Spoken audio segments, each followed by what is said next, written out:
issues This today. is serious. You have to write down. It's Well, gonna be confusing. I'm not More so than prepared. usual. I'm not prepared to chart it. But this also has the serendipitous advantage of blocking out the glare of the sun behind my Yes. camera, Oh, which for Which those helps online, a lot, let me tell you. If you're the watching. sun is annoying. Makes it look like I have a halo. No, it doesn't. Now who's ringing? still good. Okay. All right, let's turn them all off. Let's turn them all off. Well, I'm expecting a call, man. Okay, fair enough. So here we are. We are in the Schottenstein Talmud. Welcome to those who may be watching. We are in Tractate Sanhedrin, Chapter 3, page 30a. And if you're in the Schottenstein, it's 30a1. Okay, so a little brief recap, because we always have to do a little chazara to get a little repetition to get us rolling forward. In the last page, they had been discussing a kind of a document called an odita, from the word lehodot, or to acknowledge, to acknowledge something is true. And what has happened is, in various circumstances, a person with a legitimate debt, either because there's an inheritance and the thing has to get out of his hands to someone else, or there was a business deal, or there was a loan, or some land has moved. There's a variety of ways you can have a debt where something you have has to go to somebody else, and it's legitimate. The person who owes the debt is not contesting the debt in any of these circumstances. The person is acknowledging the debt in front of witnesses. And what we had learned was, al pi shnaim yakum davar, a person who admits in front of two witnesses, that's it, you're done. The debt is enforceable, and you don't need anything else. For whatever reason, in the last half a page or so, we've got a number of cases where they don't just want him to acknowledge in front of witnesses. The witnesses are writing a document of receipt or a document of testimony, an acknowledgement that this happened. So I'm going to say in front of two kosher witnesses that I owe Ron $5. We did the $1 million. I was just joking. We're not doing that anymore. I owe him He $5. may claim it. I owe him $5, and then you two proceed to write down on a piece of paper. We witnesses stood and heard Rabbi Robert L. Tobin acknowledge to Ron that he owes him $5, and you note the time and the place and where you are, and that you were asked to be witnesses or whatever, and then you sign it, and that should be a kosher situation. Well, they did the writing because they didn't want to appear personally, isn't that right? There was a case with the person who acknowledged the debt and didn't want witnesses because he didn't want to have to be pulled into court. We haven't had a case yet where the witnesses don't want to be pulled into court. The practical matter is, if we have a document, you're right, we don't need to pull them into court. And that's why they might want to do it. The Talmud doesn't tell us why they might want to do it, but I think it's a pretty good guess. It's a pretty good guess. They're going to write this document so they don't have to be troubled with this $5 thing ever again. Rabbi, I have to pay $20 in tolls to get to the court to testify about your $5. What are you doing to me? Can't we just write you a receipt? That seems like a reasonable scenario. Wasn't there a case where the court officers wrote the document? Right. So we got into, originally there was an argument about whether or not they can do this at all or whether they need 3 people to do it. And then the argument was, if you have 3 people, they can do it. If they have 2 people, they can't do it. And then the argument was, but the 3 people can't have just willy-nilly been there. He has to have gathered them to be his 3 witnesses, to which Rava responded, well, no, he doesn't just gather them as the witnesses. He has to actually gather them and call them dayanim, judges, that it's a beit din. And to which there was another argument that said, and it can't just be any old Beit Din, it has to be a real Beit Din that has its own place of business. And furthermore, the Beit Din needs to have called him in to make this acknowledgement before them. So you wind up with, you can grab any 3 guys, to you have to grab 3 people and call them Dayanim, to it has to be a real professional court, which are 3 entirely different cases. Then they talked about whether there's a difference between metaltalin or karka, stuff and land. Right. And actually, after that whole argument, they wound up deciding that metaltalin and karka have the same rules. And then they went into, what if the document is missing important information? And that's the last thing we dealt with before. And that is on 29b4 and b3. And they talked about a kinyan. So they said, what can two people or can three people do this writing of the document? And they said they can do it if he acknowledged and did a kinyan in front of them, which is the cloth that you pull on to show that you've finalized a deal. And then on the bottom of 29b3 on the left, the debtor admitted to metaltalin, movable objects with a kinyan. The witnesses may write, but if he didn't do the kinyan, they can't write. With the landed thing, they argue back and forth, and they finish with the halacha is that the witnesses may write even if he didn't do a kinyan with landed property.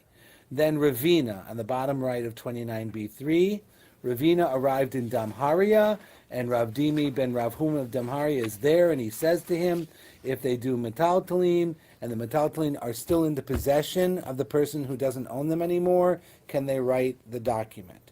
Now, the question behind this is this. I have Ron's curved surface high-def television. It was mine, and I've sold it to him for the aforementioned $5. I have the $5, I have the television. It's his television, but I have it. So in front of these two witnesses, I'm going to say, this is his television. Right? And the problem is, they're actually writing a receipt for the sale of the television, but he's never taken possession of the television. And with movable stuff, that seems to be a problem. Right? Counterintuitive. We would think if you have a document, it's his. He just has to come collect it. It has to be delivered. We buy stuff that we don't take possession of all the time. Every transaction on Amazon is in this category. If he doesn't take possession of it, is that considered theft then? If I Still keep has it, it's if theft. he has it, So, and he so signed that he so maybe gets I'm it. trying to get out of you're holding his television. Maybe his aunt and his uncle and his sister and his daughter have all accused me of not giving them the television yet. When I know I've been trying to set up dates with him all the time, and he's just an irresponsible scallywag who won't tell his wife that it's his fault. This is all made up. But Right? there's an element of. So I want a document that I can show the wife next time I get harassed. It's his television. See? Maybe that's what I'm doing. So the question is, can they do that? Because then it looks like I could use that document and say, well, see, I have a document that says he has the television. This is my television. It just happens to be identical. Right? So once I have a receipt that the sale is completed, that doesn't look right.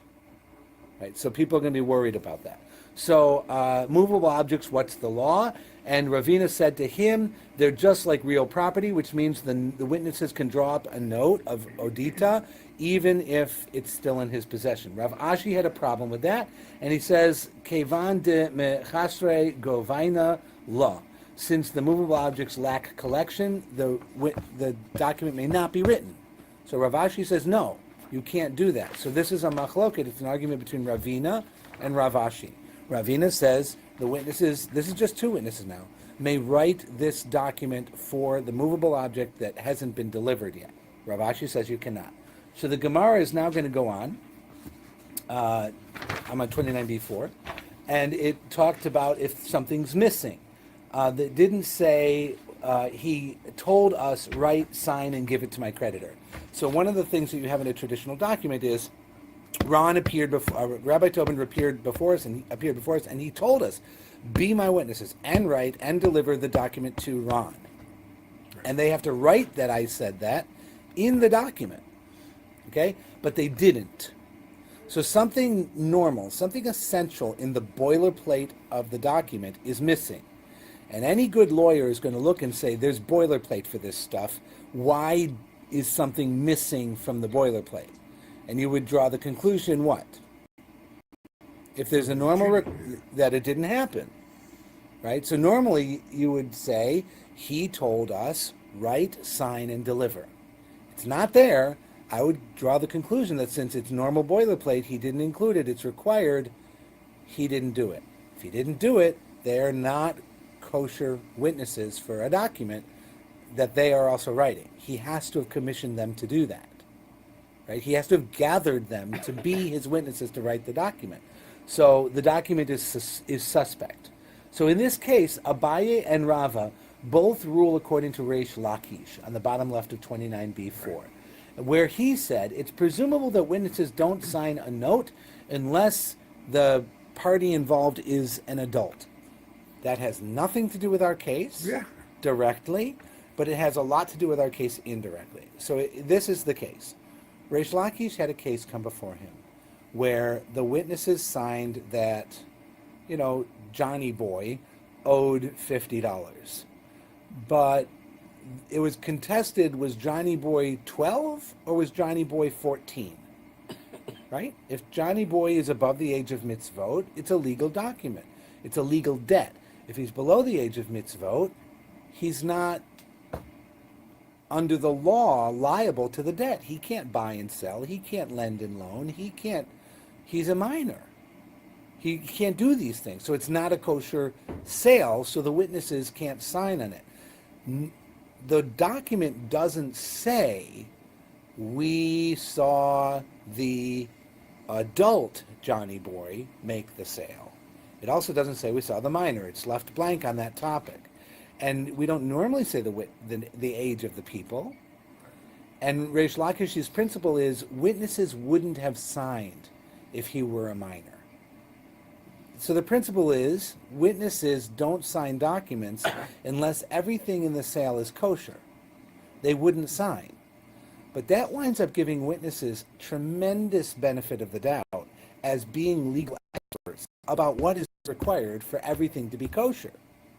So Reish Lakish's principle was about a minor and an adult, and they wouldn't have signed if he wasn't an adult. But it's being used here as a principle to say, I've got witnesses, I've got a document, something is missing, it must have been kosher or they wouldn't have signed. What's the age of adult? 13, bar mitzvah. So after bar mitzvah, they're considered an adult and Yep. can They could. transact. Correct. So what we learned from that case was witnesses wouldn't sign if it wasn't a kosher deal. And so we think when witnesses sign, it must be a kosher deal. That's a leap, right? So Reish Lakish's principle over there is being applied to a new circumstance over here.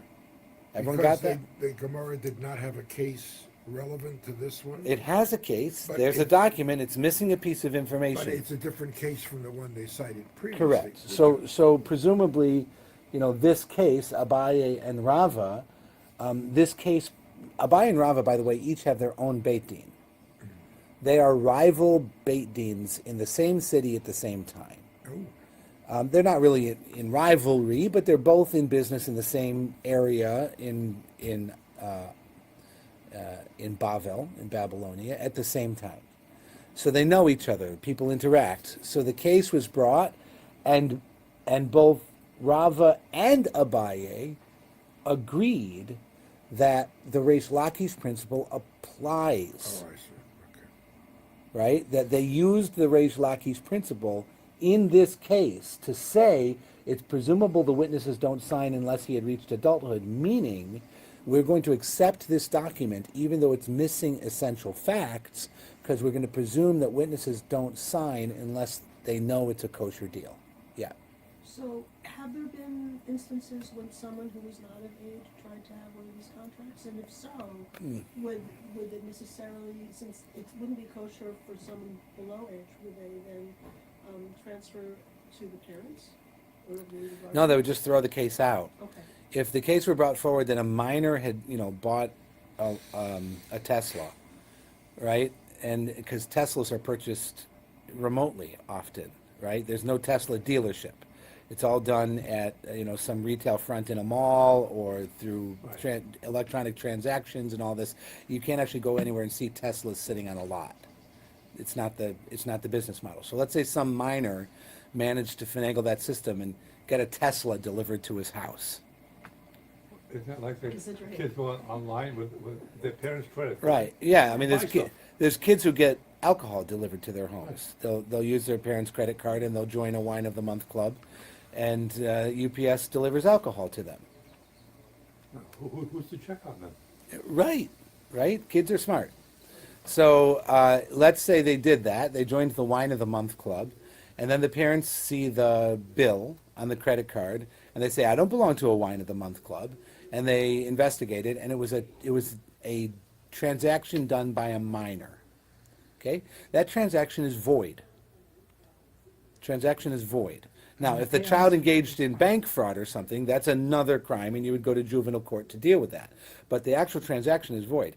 I had a case of this when one of my kids was little. My kid was like 8 years old.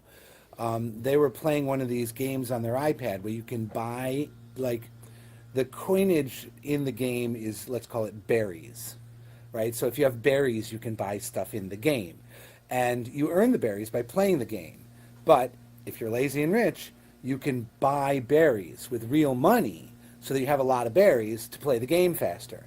And so the whole model of these iPad games that all these kids are playing is inline purchases of things like berries or marbles or Candy Crush. candies. Like in Candy Crush, you buy special striped candy or whatever. It's non-existent things for a non-existent game with real money passing hands. It's a brilliant model. It's like zero overhead. So anyways, my 8-year-old wanted to buy some, call it berries. And he took his allowance out and he said, "Abba, here's $2. I want to buy $2. I want to get a bag of," actually I remember the game now, it was Dragon Veil, so it was a bag of gems. And I said, okay. He gave me his $2 and I authorized the purchase. Okay, because they can't buy without me authorizing the purchase.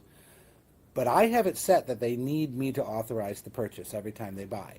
Something went wrong with the Apple Store, and he was left with permission to buy without getting my approval. That's terrifying. Yes. And he had his It is game so privileged. unsupervised overnight. Oh my God. And the next day, I got a $500 bill from Apple. Wow. Well, that certainly brightens This is your a real day. story. He bought $500 worth of berries. He had advanced all of his dragons up about 30 levels, and he was the king of the world. Right? So I called Apple, and I said, my account clearly says it requires parental approval. I did not give parental approval, and you need to void this. And they refunded the $500 back to my credit card, and the little whippersnapper got to keep all of his berries and Oh, dragons really? because there's no way to undo that, Oh, right? it's not like real stuff.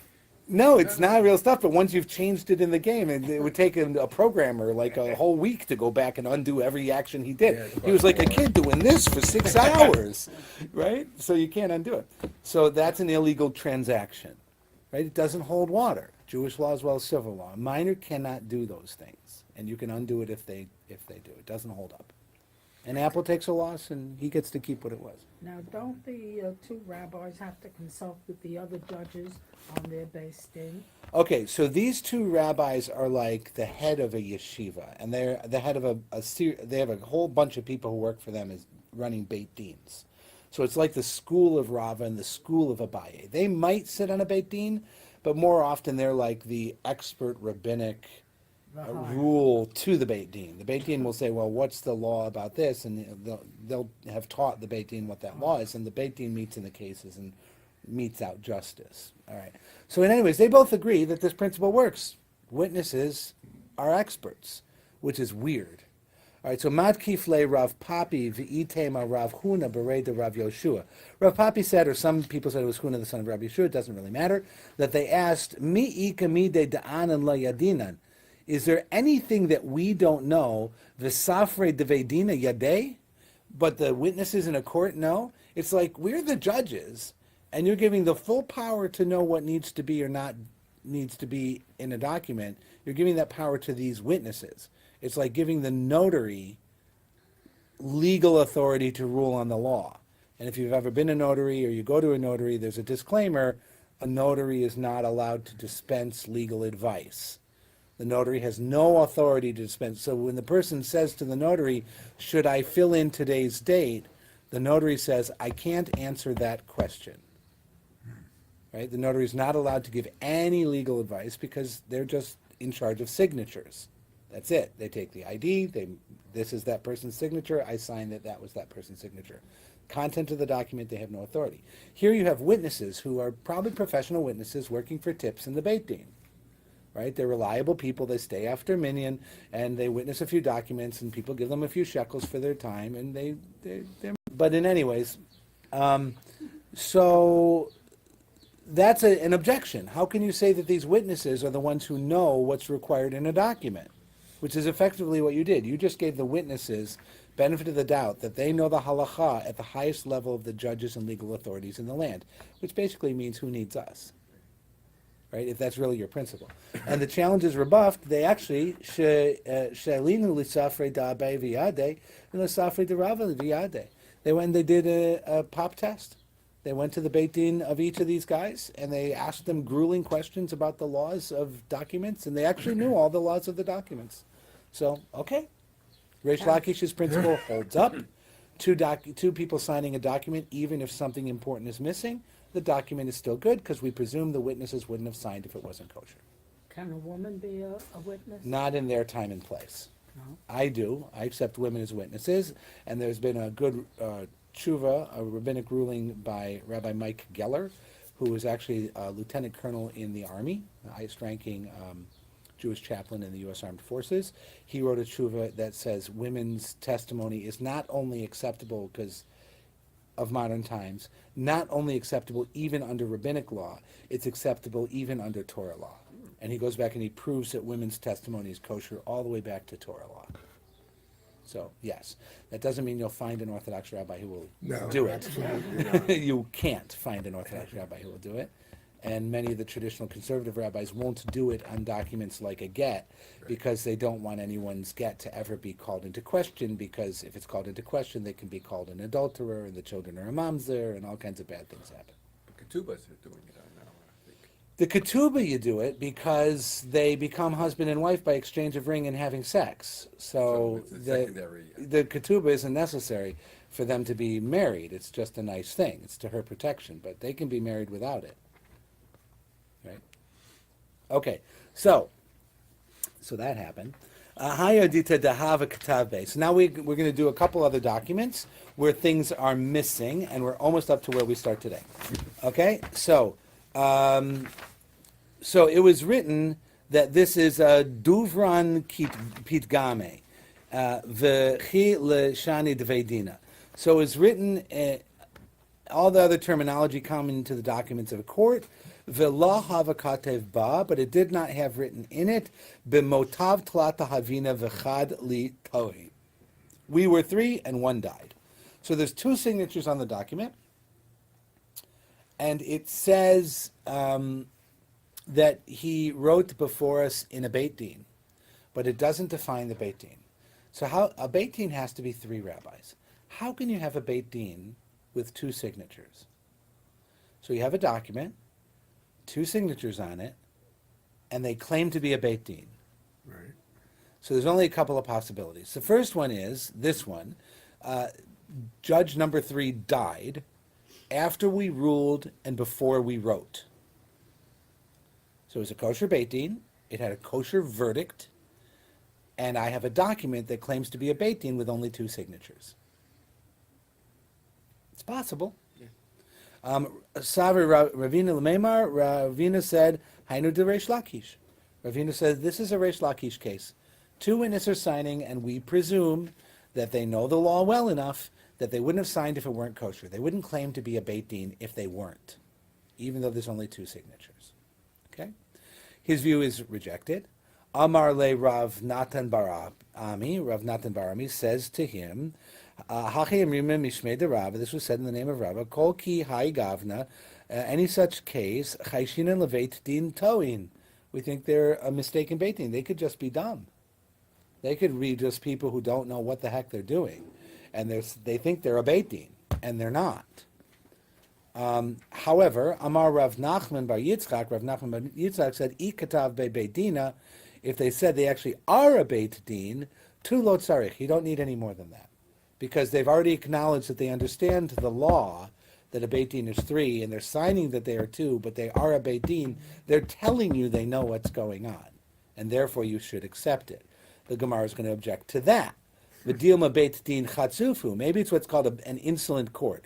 Damar Shmuel, because Shmuel, who is a great Amora, said, Shnaim Shedanu Dineim Din. 2 people who sat and judged as a Beit Din, their judgment, their verdict stands as a Beit Din, even though there's 2, Ela Shenikru Beit Din Chatzuf, but they're called an insolent court. So that was in the Mishnah or in the Gemara? He said. This is in Gemara.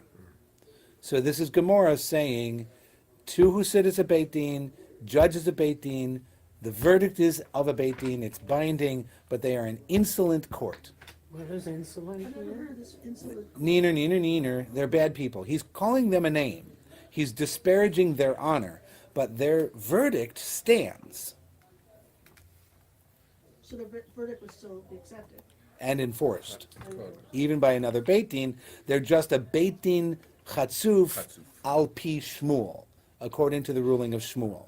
So Shmuel says it's possible that if you have this other case that we've been talking about all along, where it's 2 people signed and they said they're a Beit Din, but they didn't say the other guy died. Shmuel, according to this objection, there might not be another guy. He might not have died. There might never have been 3. They might be a Beit Din chatzuf, the way Shmuel describes that as having happened.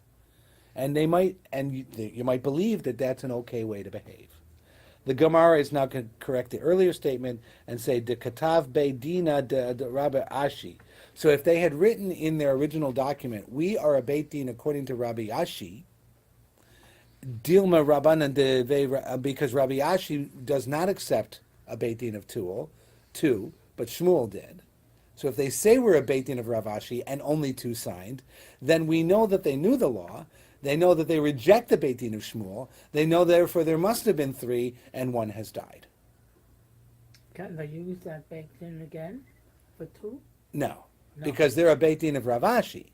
They were 3. If they say we're a Beit Din of Rav Ashi, that means they are people who would never make a Beit Din of 2. Because Rav Ashi only allows 3. I mean, that's only if they wrote that in the document. And then we would accept the document. So according to the Gemara at this level, the document with 2 signatures is only accepted if it has additional information telling us the 3rd died or that they are a Beit Din of Rav Ashi. If it doesn't say that, then they could be To'eh, or they could be the Shmuel Chatzuf thing, which we really don't like. All right, moving on. V'dilma Rabbanan devei Rav Ashi k'Shmuel savira laho. So now they're going to say, well, maybe the students of Rav Ashi, not Rav Ashi, but maybe the students of Rav Ashi actually believe that Shmuel was right, and they were just behaving like Shmuel. So you can't say it's according to Rav Ashi. Now the solution is dichtov bo amarlan Rabbana Ashi. It has to actually say that we're told by Rav Ashi to write this. So you can't just claim to be of the school of Rav Ashi, because the students of Rav Ashi might actually follow Shmuel. Okay, so Well, it has. how would Rav Ashi have told him to write the note? He saw the 3rd guy die. But that's assuming a lot, that he's there and he was witness. I mean, how many cases could there be like that? So what just happened in these last 5 turns is the Stam of the Gemara was sitting on his porch. He had plenty of lemonade. It was a nice day. Nobody was calling him. And he developed a few Right, extra possibilities for us by pulling cases off the shelf. And he taught us about Reish Lakish, which was the original sugya for sure. But then he played with us a little bit by bringing in Rav Nassan Bar Ami, bringing in Nachman ben Yitzchak, and then the whole thing is Shmuel with a Beit Din of 2, which is crazy. I'm going to really get you with this one. And then the Rav Ashi, and then, well, if he had to write it in there about the 3, and the 1 died, then he would have to write here that he's of Rav Ashi. But, I could say it's the students of Rav Ashi, because students never listen to their teachers anyways, and they might be following Shmuel. So then he actually has to say, Rav Ashi told us to do it. Yeah, that does it. Okay, good. I'm done. Honey, get me some more lemonade. New topic. Right? He was just having fun. The Stam of the Gemara, the editor of the Gemara, didn't have fun. So whenever you have this was presented, it was rejected, then this exception to the rejection, and then this was objected to, and then there was this rejection. Nobody's sitting in the room having this argument. Yeah. The We Stam had has this taken a before. bunch, yes, and Sanhedrin has a lot of this. It has a very active Stam, right? The very active editorial hand. It's a very heavy editorial hand in Sanhedrin. He's clearly bringing a bunch of things here at the end of this discussion. Okay, now we're up to today. Good. 40 minutes later. A Baraita describes various cases in which an admission is disregarded. Okay, so now we're going to go back, and we're out of the Gemara. We're back into Baraita, the time of the Mishnah. Stuff that didn't make it into the Mishnah, but it's of the same authority. And it goes like this. Tanu Rabbanan. The rabbis taught in a Baraita. Amar, this is a long Baraita, by the way. We're going to have 3 pieces to it. Amar lahen echad. All right, so somebody said to some people. So there's a guy, he's got some, let's say, a bag of money. And he says to 2 witnesses, no, I'm sorry, wrong case. I'm jumping ahead. 2 witnesses say to a surviving son,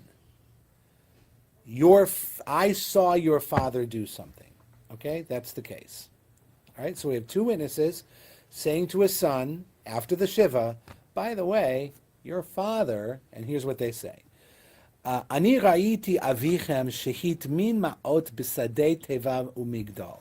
I saw your father hiding a little bag of money in a carriage or a trunk or a closet. Okay?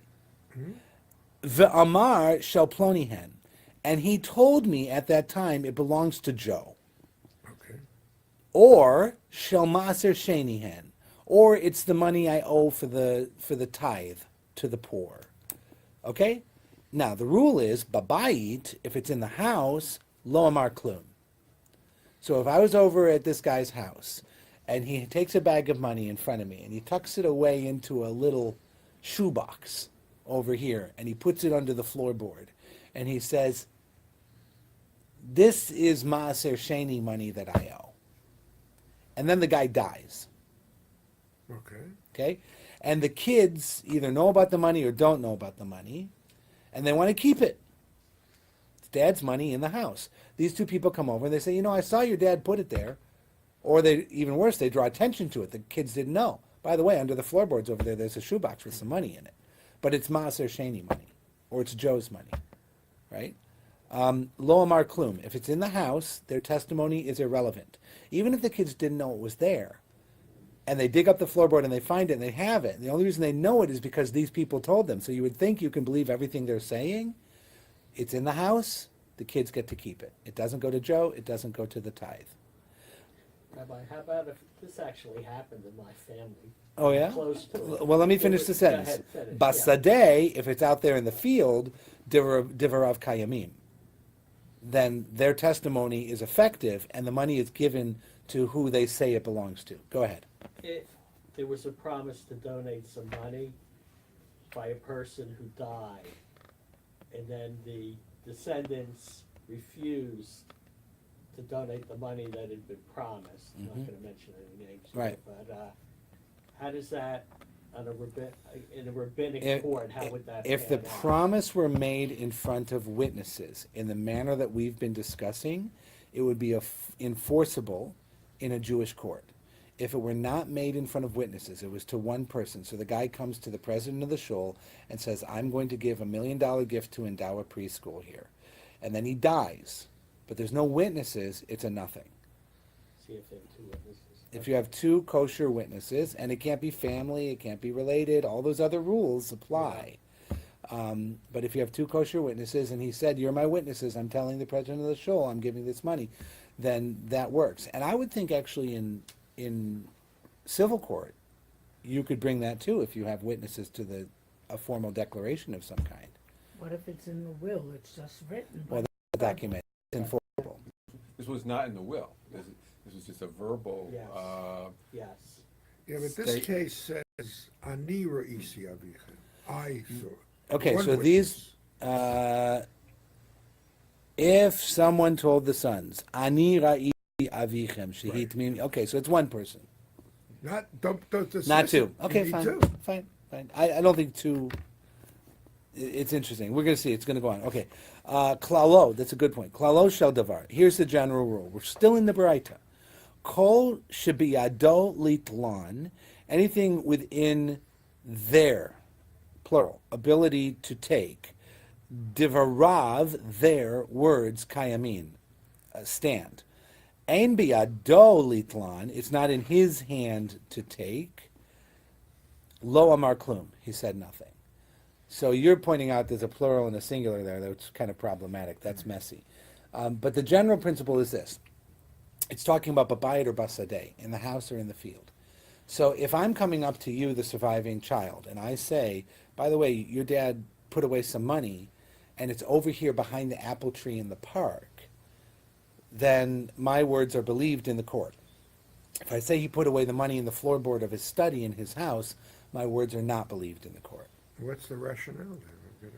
I think the rationale is they could have just taken the money from behind the apple tree. Well, he says And to kept take it it. from its hiding place. But they could have kept it. So they're actually acting against their interest I see. to say this. I think it gives them a level of credibility. They have no access to the money under the floorboards, right? They have no personal ability to get at that. They So, could get it from the apple tree the same way. They could just dig it up.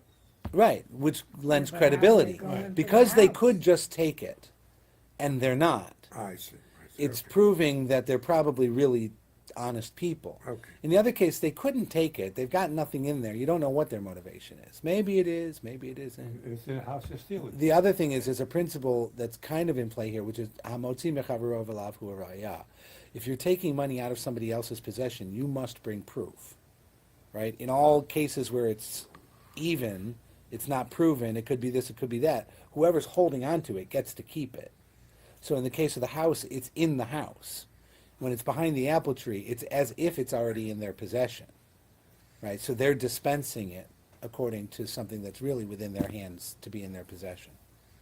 In the other case, they have to actually remove it from his hand, and you have a higher level of proof Okay. required. Okay, the Baraita is continuing here, by the way. V'hari shira'u et avihem shehit min ma'ot bisadei teva migdal. Now the case isn't that he said that we heard your father say this is Joe's money, but they only saw it. V'amar shel plonihem. Hang on. I saw your father hiding is the first. They saw your father hiding is the second. Okay, all right. So the first case is they saw your father hiding, and your father said it belongs to so-and-so, and that's what we did. Now we have plural. They saw the father hiding, and he said to them, same thing, money belongs, or it's maaser. Im ki... No, I'm sorry. I even prepared this. Now you have it right. No, I don't. The third case is the sons are the ones who saw the hiding. Horatio Rowe. Yeah. something. Yeah. They saw their own father do Okay, the hiding. that's different. The third case is they saw their father hiding behind the tree, and he said, it's Joe's money. They saw their father put it in the shoebox under the floorboards, and he said, it's Joe's money. So they themselves saw it. The sons. Yes. And nevertheless, they're trying to keep it. But they can't be witnesses, can they? But they're sons. So Joe is coming to claim his money. Good luck. And the sons are like, yeah, Dad said it's his, but we're not giving it to you. Right? Okay. So that's what they're doing, because maybe they think legally they don't have to. Right? Do they? That's what we're going to find out. In Kemoser, if he said it to them imparting instructions, Divarav Kayamim. So he put it here and he said, boys, I'm dying. I want to bring you close to me. I'm putting this money under the apple tree. It's Joe's money. Please, tend to my final wishes. Though that works. They have to give it. Same thing under the floorboards. Doesn't matter where this is. But im kemarim, but if he's doing it to deceive them, lo amar klum. Ooh. Why would he deceive his kids? What do you mean deceiving them? He's just trying to trick them that he really doesn't have this much money, The father. the father. Well, how So do they don't know actually that, see the whether money. it's true or not? So how do you know if he's deceiving or not deceiving? There's a real subjective judgment that has to take place here, and we're not given any help in the Baraita about how to make that judgment. It's all right. Okay? So they say if he's giving them instructions, it stands. If it looks like he was just trying to deceive them, even if it's true or not, then The children make. let's say the kids were saying, Dad, I'm getting married. I need money for the chuppah. Oh, no. This money, this is a joke. Right? He might actually owe Joe that much money and have no intention of paying him, or he has another way to pay him. It's right, but he's deceiving them so that he doesn't have to give his kids money. I know nobody thinks anybody would ever behave that way. My family would. They've done all these. So very familiar. Very good. All right, and yeah. This Gemara is off the issue of witnesses now. These Correct. are sons. This is a baraita. This is about who's believable. So in that case, you have acts of witnessing, which are not traditional acts of witnessing. I see, okay. All right, so we had a document that's not a complete document. We're having witnesses who aren't real witnesses, right? You can tell we're getting to the end of a chapter because the editor is starting to dump things here that are not logically connected to the other things we've been doing. And what happens is the editor of the Talmud has all this material, and he tries to make it flow the best he can, and then when the chapter's almost over, he drops everything in there that he couldn't connect to anything that's roughly on this topic, because he can't put it in ketubot, right? Right. He's got to put it here, because this is the chapter about witnesses, right? So he's stuck. So now we're going to get stuff that's going to jump around a lot. That happens at the end of every chapter of Talmud, almost every chapter. Okay, here's the end of the Baraita. What happened? The Baraisa continues with the third case. The third case. Haresha haya mitzater. Top of 38 to top of the left column, actually second. Thank you. I turned 2 pages by mistake. Okay. Harish shahaya mitztaer al ma'ot shehiniach lo aviv. The case that one was troubled regarding the whereabouts of the money that his father left him. Uva bal chalom va'amar lo. So Dad, Dad, my dad has this coin collection that he promised to me. And he knew other people were going to want it. The tax assessor was coming by to look at the house. They were garnishing his wages. So he hid it. Oh, damn, where did he hide it? Right? Was that when we were living in Canandaigua? Or was that when we were living in Rochester? Oh, God, wait. I'm in this bad situation, right? Dad has died, and that money is out there. A Baal Chalom, a dreamer, a clairvoyant, comes to me and says, Kach v'chachen, b'makom plonihen, shel maser shenihen, zehaya ma. This is a real case. So this dreamer comes and he says, I had a dream about you and your father and a coin collection, and how he buried it under the apple tree in Canandaigua by your old lake house. And all of that's true. I have a lake house in Canandaigua. There's an apple tree. I go, I dig it up, and it's there. Wow. You keep it. How many cases? But the dreamer also said, and it was Maaser Sheni, meaning it's not your money. Why? Because it's money owed to a tithe or to Joe. So the dreamer, who's the one who knew where it was only by a dream, also dreamed that it's not money you can keep. So he didn't tell Joe that he found it. And they say, Zahaya Maseh, this really happened. Well, in the footnote here, it doesn't say an outside dream. It says that the actual heir had the dream. Yeah, that's very nice. It's obviously not the case in the Baraita, but they're trying to, right? Ve'amru, and they said, Divrei chalomot lo ma'alin v'lo moredein. Dreams do not provide effective information for the I'll court. say. You Not cannot since enforce anything on a dream. Congratulations. Like, you have some clairvoyant, it helps you find the body, and they also dreamed who the murderer was. You cannot use that as evidence in court. Glad you got the body, cannot use it as evidence in court. What if he said he had some money put away and then they went to find it and there was less there than he had stated? That's my family It's- law. True story. It's all true. You're killing me. All right, Schneider. Can I just? I'm so glad you're in this class. Because normally people are like, how could this ever happen? These cases are ridiculous. Can I just tell you an amusing story? Sure. Excuse me for interrupting your class, but I got a letter from the very official letter from Israel, the Department of Leftover Property, and they said, "We believe you are the son of Julia Schwartz, which I am, and your sisters are," and they named the sisters, and he had some property in Israel. Now, my father died many years ago, 20 years ago. So you fill out this form, we'll let you know something. Well, my sisters, they are since deceased, but my cousin volunteered, my nephew volunteered to do the paperwork. He had to hire a pro bono lawyer in Israel just to file the paperwork. And it was weeks and weeks, but I told my sons, we're getting a villa in Netanya. And my son, Freddie, who lives in Israel, was counting on it to retire. He said, when do we get it? Yeah. So this week we found out from the government, or we think we found out, You got a dump in Beersheba. it's a quarter dunam. It's smaller And than this The building. Israel government has been renting it out, and now they want to get rid of it. 20 years they've been renting it out. They've been renting this land, Yeah, and now they taking want to the. get rid of it. So You can it's- sue them for all that rent. What? You can sue them for the rent. Yeah, I'm going to sue the Israel government. Are you kidding?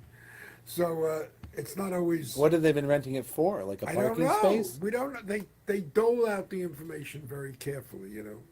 So I don't know, but it's not a villa. Forget it. Doesn't matter. So you don't I know thought he it. bought Hey, an Israel hey, bond and hey, left it there. You hey. know. Give it to the rabbi. Yeah. I always wanted A a little quarter piece of- dunam? Yes, it's Make a perfect. donation. It's exactly what I want. I've always wanted to own a little land in Anything Israel. you want to bet the taxes exceed the Be cost. worth I was It'd gonna be ask worth about it the for me. taxes. So that's why if they rented it, that probably covered the taxes. You know what I'm going to do? What? I'm going to build a little conservative shul there. Wouldn't that be worth it? That'd be great. No. Get the trailer. Well, but where is it? I'm sorry for No. interrupting. I like it. Where? Yeah, you got to tell us when you find out more about it. You got to let us know where is it and all that. We want to know. I want to go visit it. We'll take our bus trip and we'll drive by and we'll stand there. We'll take a picture of ourselves on your land. You won't fit. All right. So bottom left with 38.2. So the The Mishnah. Shnaim Omrim. So we go back to the Mishnah. Thank God. We just finished that whole sugya, that piece of the Mishnah. How do you investigate the witnesses, et cetera, et cetera, et cetera. That's all done. Now we're going to be to Shnaim Omrim Zakai. The end of that Mishnah, remember, had a Beit Din, where it was a split decision.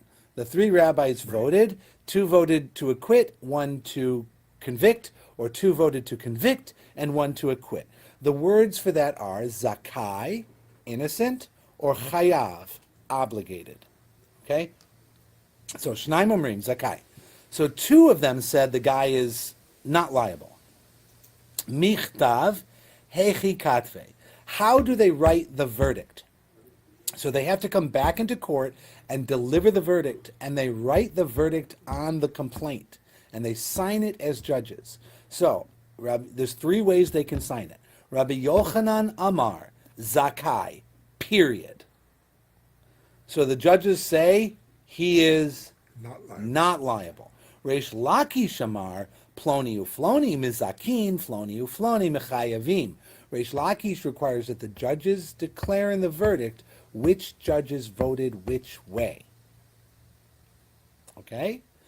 And finally, Rabbi Elazar Amar, Rabbi Elazar said, using passive language, Midivrehem nizdaka ploni. From their words, in general, Joe was found not liable. Okay. Three different cases. One, it's an affirmation anonymously from all three that he is Zakai. The second, we know exactly who voted how.